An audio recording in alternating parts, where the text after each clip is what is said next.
Hello. So I got a question earlier on an older video that I did asking why the first resurrection in Revelation 20 is named the first resurrection.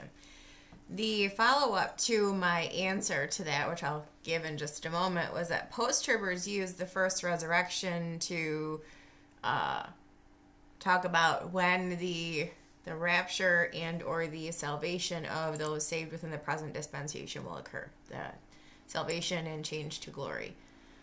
The problem with that is that they add an extra word to take it out of context and make it referring to a previous event.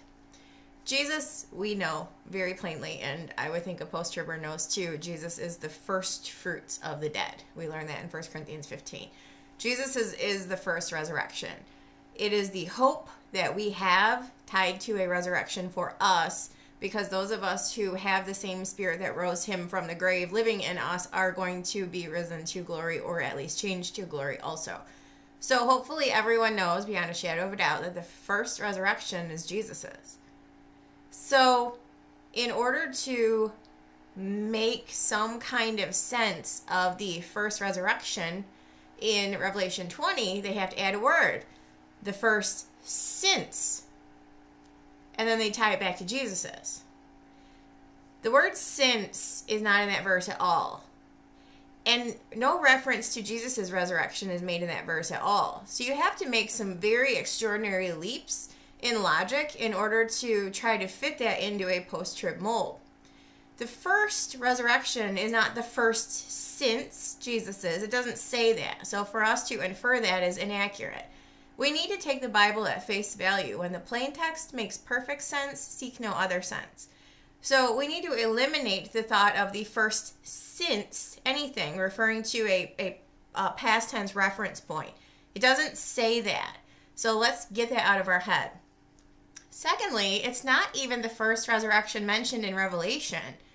If you bypass the Revelation 4, 5, 7 group of redeemed elders and multitude that no man can number, then you, as being some people that were already risen and changed to glory. So if you bypass that altogether, it comes right out and tells you that the two witnesses are resurrected in Revelation 11. That's pretty self-explanatory. So even if you discount saints in the present dispensation as being the first since Jesus and say that the first resurrection is the first since Jesus, you would have to discount that also, because clearly the two witnesses are risen before Revelation 20, which makes them first in a sequence. If you're referring to Jesus, well, at least the two witnesses come before this group in the first resurrection. So it's not the first since Jesus, because it doesn't say that.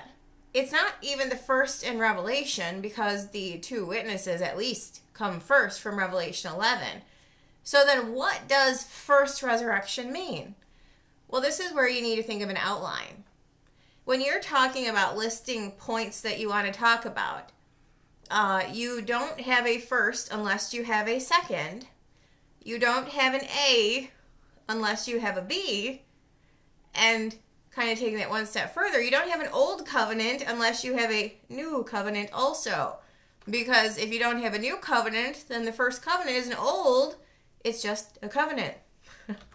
It's a little Daniel 9:27 logic there. Is the covenant that Daniel's referring to is the covenant that existed at that time. It wasn't an old covenant until there was a new to replace it, which was a long time after Daniel lived.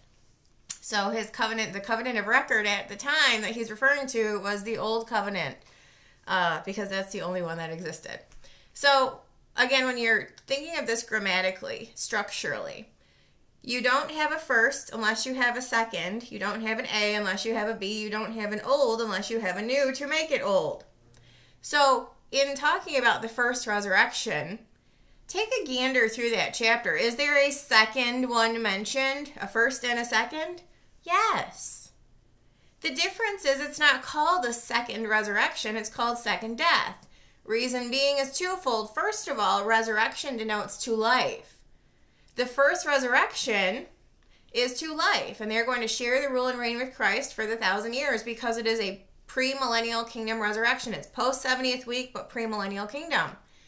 In contrast, the second resurrection isn't to life, it's to death, hence it's called the second death, but it is a resurrection nevertheless, because the dead, small and great, are going to be risen to stand before the great white throne and be judged out of the books according to the things they did.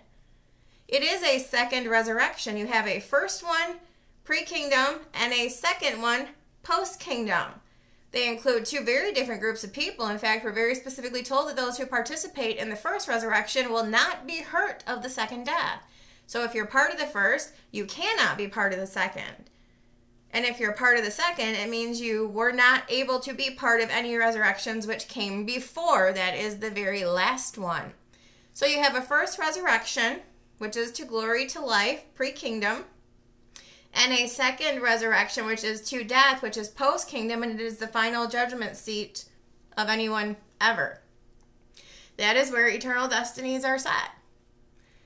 The second connotation to that being called the second death is it is the second time that people who stand before that judgment seat will die. They died physically one time because the dead, small and great, stand before it. They died physically.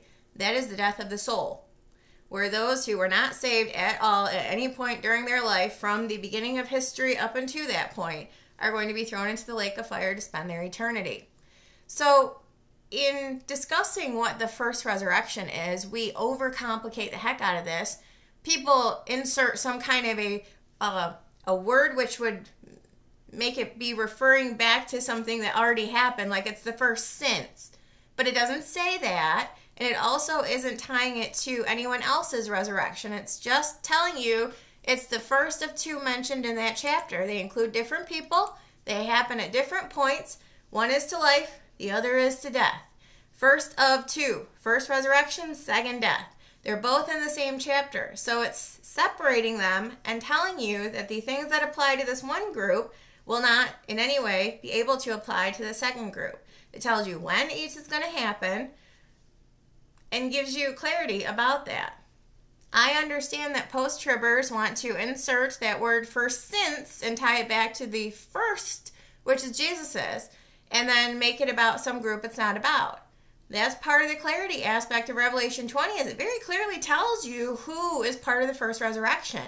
It is not a hybrid event, living and dead just glorified. It is a fully 100% resurrection, which means everybody that it applies to will have died.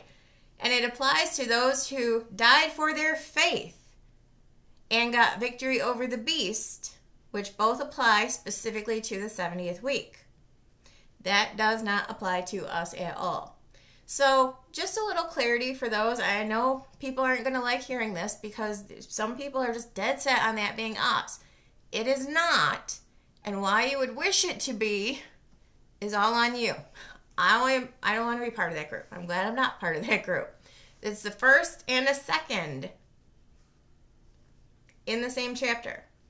Read Revelation 20. Hopefully you will understand this if you had questions.